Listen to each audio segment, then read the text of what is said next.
Hello, hello, hello, hello, hello, hello. The sound is working.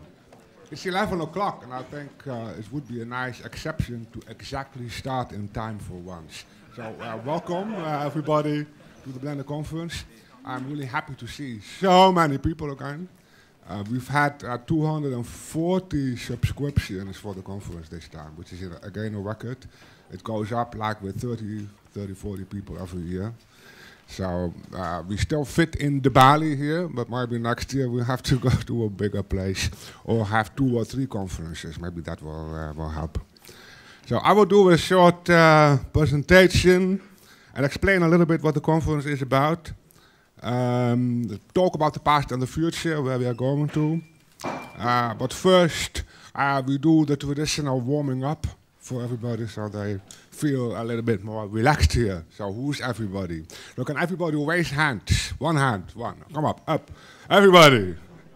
Okay, so people who are for the first time at the Blender Conference can lower their hands.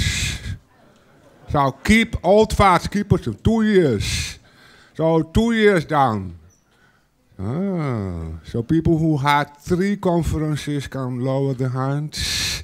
4, 5 conferences, 6 conferences, whoa, 7 conferences, 8 conferences, whoa.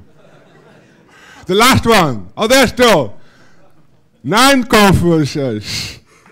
You did 9? Whoa!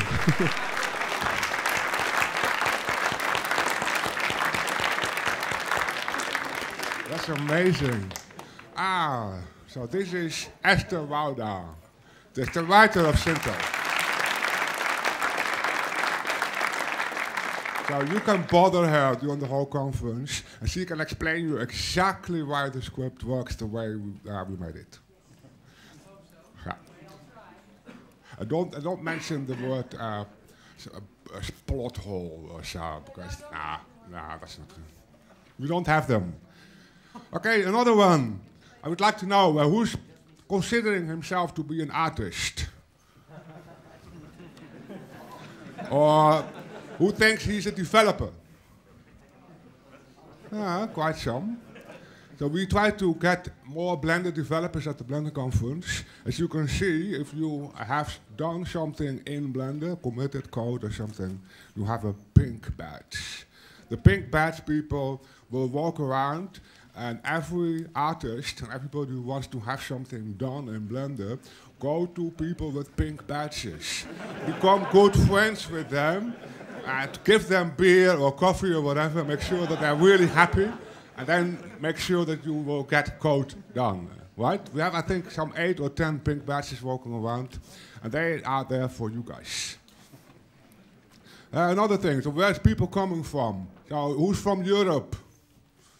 That's a lot. North America.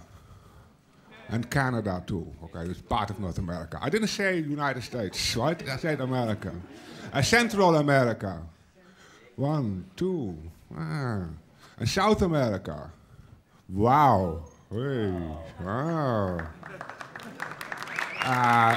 Australia. Are there Australians here? There's 1 Australian. Woohoo! 2. Yeah, right. Asia. India, Asia. 2. Some other place, Africa, maybe, North Africa. Yes, there's 1. And some other island I didn't mention yet. No. So we are there. Good. And then your occupation. So do you think you're a student, for example? Student? How many people still student? Yeah? Or how many people work at a university as a teacher or professor? How many people are professor? Whoa, are you sure? You have a title? Good. So how many people have a doctor title? Whoa! That's even a lot. Excellent. So how many people are like architect or designer? Lots of architects. He's an artist, come on. You're not a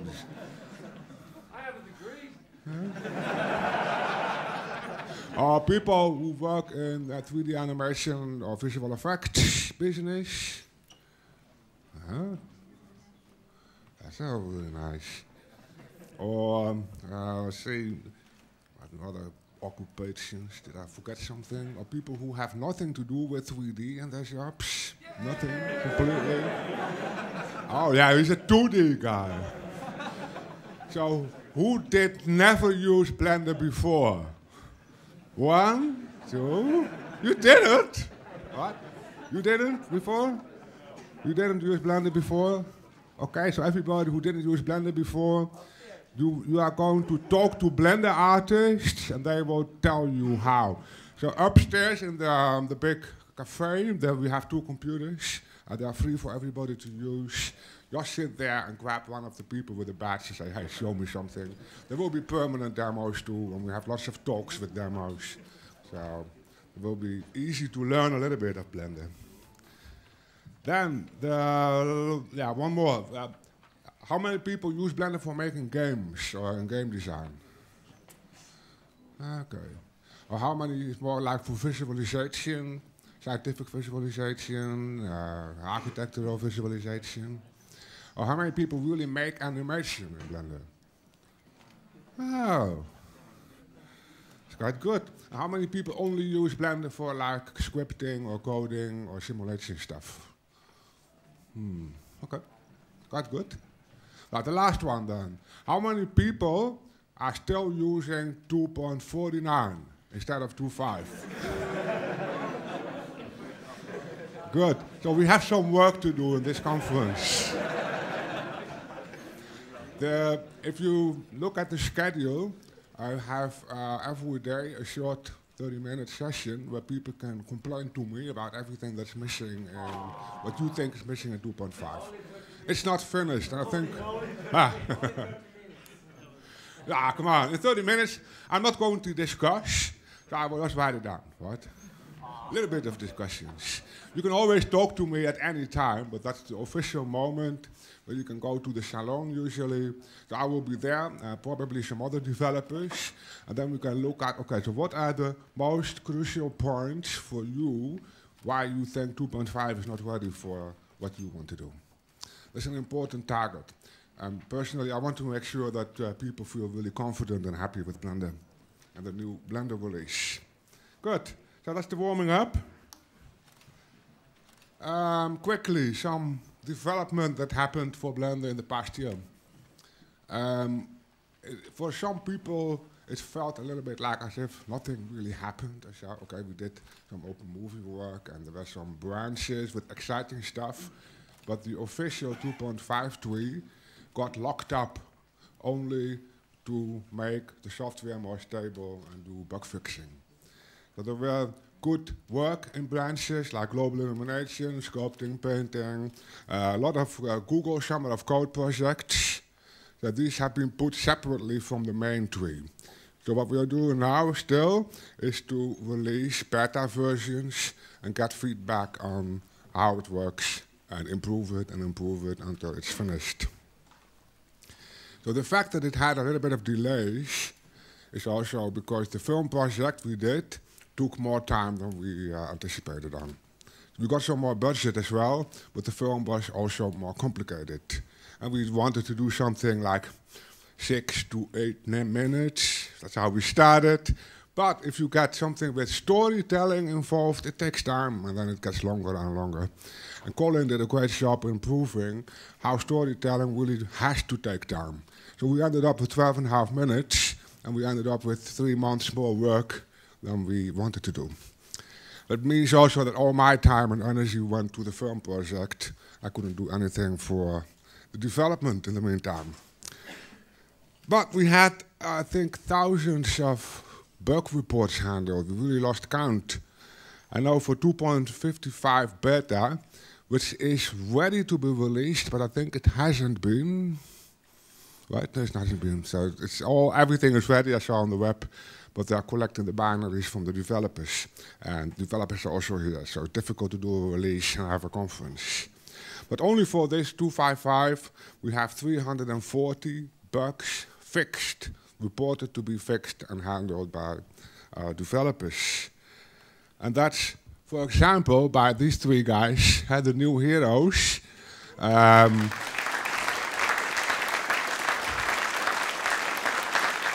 Last year I could announce that we had Matt App. We could afford him with a big sponsor donation. We could afford to have Matt App working on the 2.5 code. The sponsor decided to extend his contribution. The Blender Institute also has some money thanks to ECAP and other income. So now we have 3 people working on the code, which Campbell is almost full-time. Nathan and Jan are doing it half-time, but only on supporting developers. I mean, do everything nobody's doing, like bug fixing, supporting, documentation, and all the other crap. And they do a great job. And I think that the contract with them was for 7 months, so they will be working at least until April, I think. That should be enough to get all the bugs fixed. But even though they fixed and closed 340 bugs, there were like hundreds added. So we started with a total of almost 400. It's now only down to 200 in total. So if you close 2 reports, 1 new report gets added. That's going up and down all the time. So we also worked on Sintel in the past year. I'm not going to say a lot about it. We have the artists here doing several presentations. You can talk to David. You can see David's concept work. We have 2 sessions from animators, and we have 2 sessions from the lighting and compositing team. Friday evening, we also show the film for those people who hasn't seen it yet.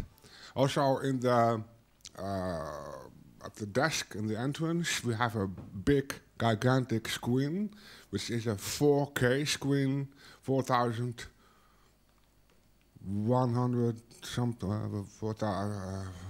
I forgot the number. 4,000. Yeah. Okay. So the 4K rendering of Sintel will be shown there on it. We have even some Big Bug Bunny and other demo material. But this is being sponsored by Cinegrid, which is a Dutch consortium of institutes and universities and companies. They explore 4K content for encoding, distribution, etc. And they paid like 25% of our film project, but then we have to deliver everything in 4K. We have 4 minutes 4K ready already, which will be shown in half an hour in the lobby in a continuous loop, so you can enjoy it. Okay, plans for next year. I'm not allowed to make open movies. Well, at least until then the 2.5 is out of beta.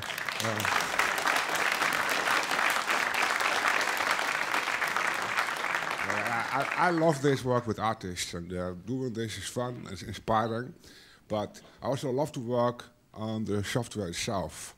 I mean, I usually, when I take holidays, I start coding. For me, that's relaxing and it's good to do. But when you are in Amsterdam and you have email and everything, it's too distracting. You have to do 1,000 things. So I can't do lots of coding. But I will. So in the November-May period, I try to keep my complete agenda empty of anything, even not starting to organize open movie work.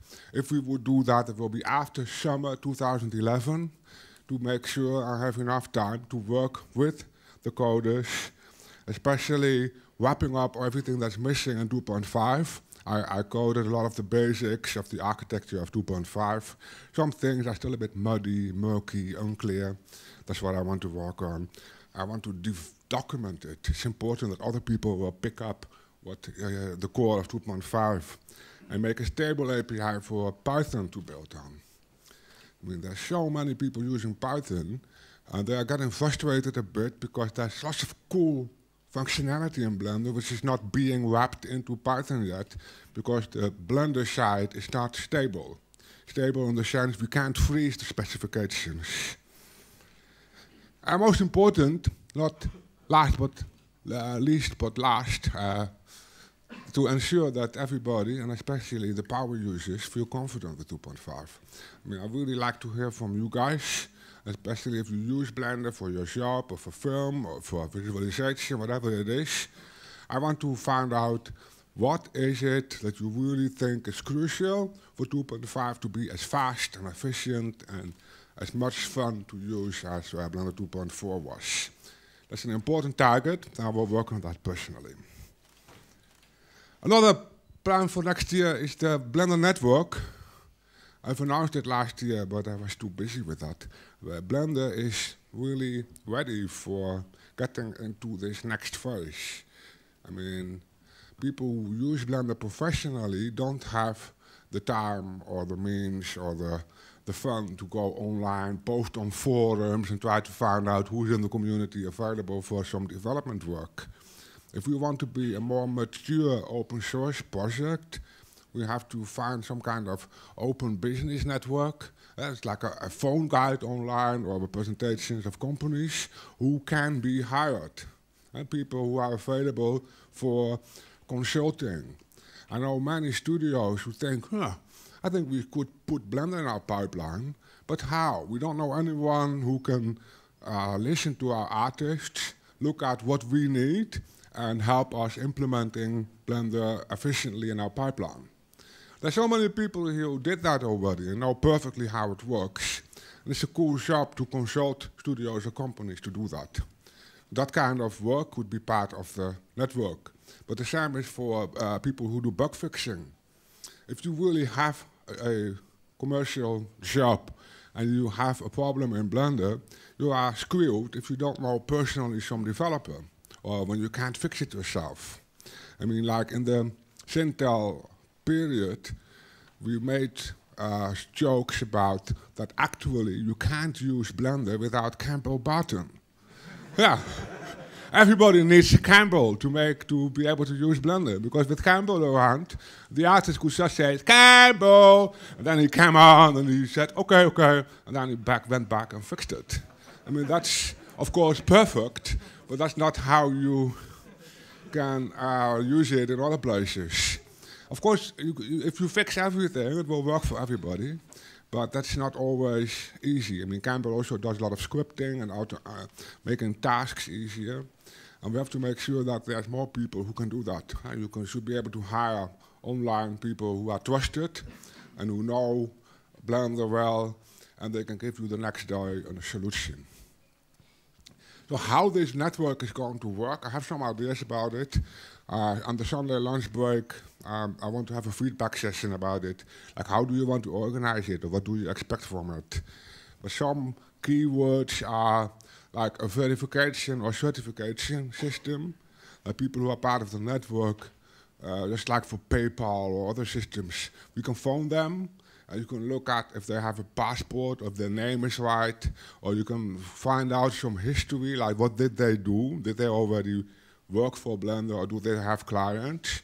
So to make sure that if you have an official network page on blender.org or blendernetwork.org, that you are a trusted person. You can also have some kind of network manager, which could work for Blender Foundation or Blender Institute a while, to make sure that this has the right momentum, that there's good people there, and that you can ask the network manager, like, okay, I have to get a fix in Armature, blah, Armature Python API. Who can fix the problem in the Armature Python API? How would you know who can do that, right? But if somebody who can know the whole network can help you, then pointing exactly to the person who knows how to do that. Another one which popped up half a year ago is, okay, what are we going to do with Blender documentation? The Blender Foundation has done book publishing. That's how we got some revenues to do things like organizing conferences and do open movie projects, pay me, for example, and other developers. We don't have that publishing business anymore because there's enough commercial books out there about Blender, which is great. So we can focus more on getting good, open and free documentation online in Wiki. But still, there's parts of Blender which is not documented really well because it's just too much work. Like, how is the compositing system working? And I've coded it, I know how it works. And I keep surprising even people who already work with the compositor for 2 years, explaining this crazy little option somewhere in a node how it works. Oh, is it that? Yeah, that's how it works, that's how I coded it. And maybe I typed it in some kind of commit log, but there's like 200 commit logs every week. Nobody's reading that anymore. So the idea of the proceedings is to set up a funding system to pay for developers or artists or documenters, whoever is capable of making it, writing a short but not like 50 to 80 pages of documentation on specific areas, especially areas we don't have well documented yet. And for example, I could ask Joshua, who did the animation and rigid body system code, to spend a dedicated month on only documenting what he did. Because this animation system is still a bit vague and not everybody really knows the inside and outside of the system. There's many ways how you can pay or support people to do documentation with that. You're also working on that a bit. Sorry, yeah. Well, Luca, where's Luca too? I thought I might. There you are. You've shaved yourself. That's why I didn't recognize yourself. Luca will have a documentation roundtable. That will be there too, when we try to talk about this too, if this will work, or how to do this in a better way. What I really like is the idea that it could become like 4 or 5 times per year a little magazine booklet, which can have cool graphics and that kind of stuff with it, which you can get on a subscription base as well. Which just shows the latest stuff of Blender, and you can just throw it away after 2 weeks if you don't need it anymore. That's better than having books. I mean, a book for me, maybe I'm old, but for many people, books are sacred, right? If you buy a book, then you have to put it on your bookshelf. So how many people put books in a trash can, right? You. Yeah, you. Books, but a magazine, you just put it with the old paper and it's okay. Right? So for documentation in Blender is getting expired quickly anyway. So if you can get a system that gives you guaranteed the latest documentation, even when it's like 50 or 80 pages, that's nice. And you can read it. Next. That's good. You get a nice flow of documentation.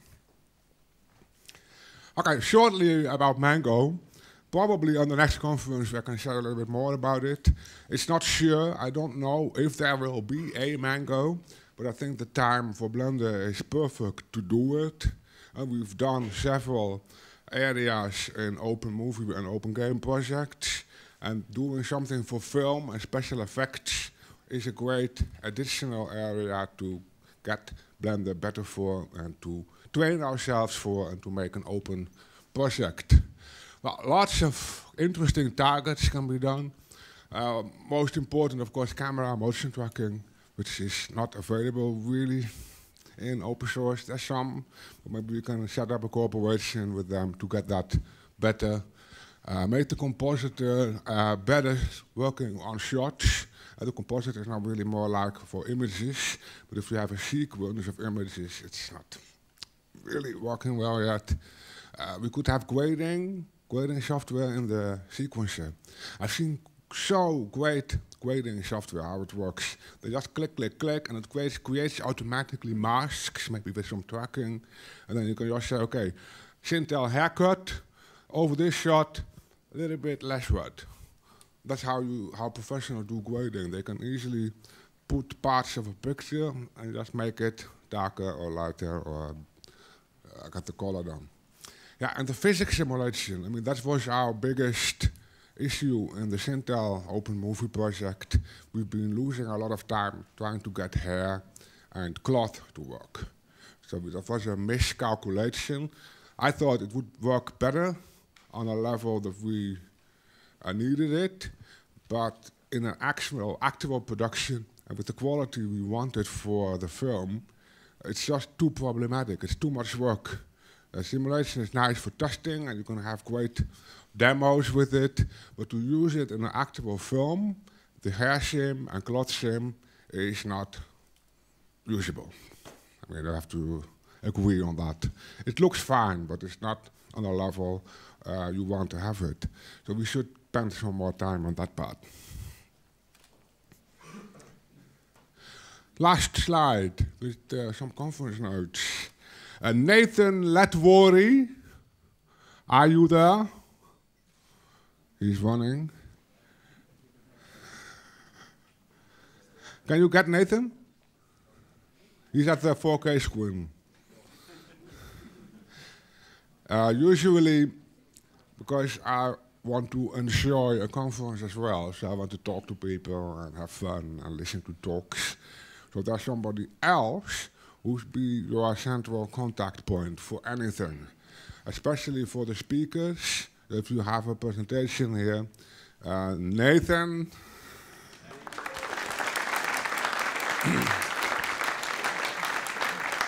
So he's actually now organizing the conference. So whatever you need, even when it's about eating or where to sleep or how to connect laptops to computers, or if you need a computer, or if you want to talk to somebody, like I need to meet somebody who can do blah, blah, blah, I mean anything, Nathan is here to help you for 3 days. Thank you. Another important note, the badges. I mean, I already explained, pink is for developers.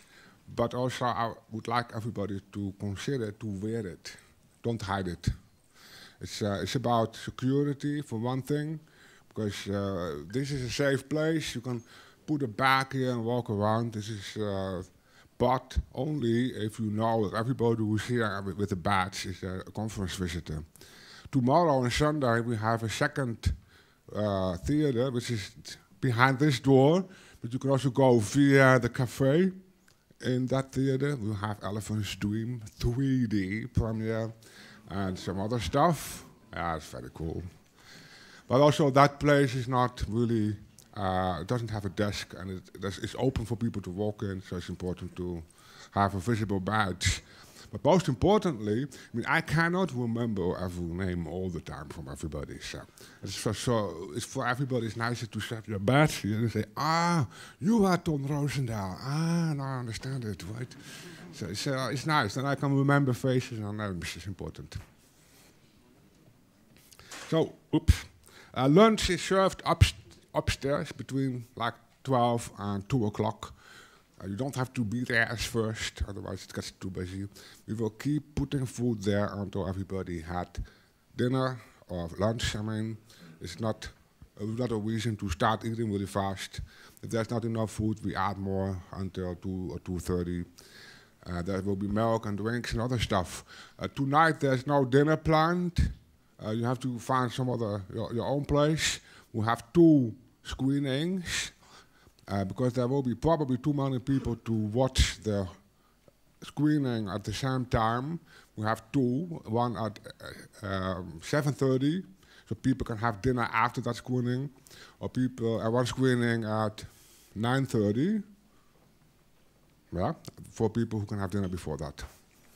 And that's the festival screening. Everybody had a voting form, so you have to, if you watch the films, then you can vote for the persons who will get tomorrow a Susanna Award. Upstairs we also have 2 demo systems.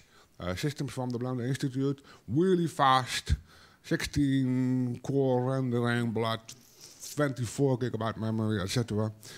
All the Durian data is on it. You can play with it, with the composites and stuff. We have one person who's going to give demos in a new compositor for Blender. Same code, same functionality, but implemented in OpenCL. I mean, he demoed it at our studio already, and it's amazing. 10, 12, 14 times faster compositing. That's really interesting. And it's only implemented in a very simple, basic way. Is Jeroen here? Ah, there's Jeroen. So he will show that. But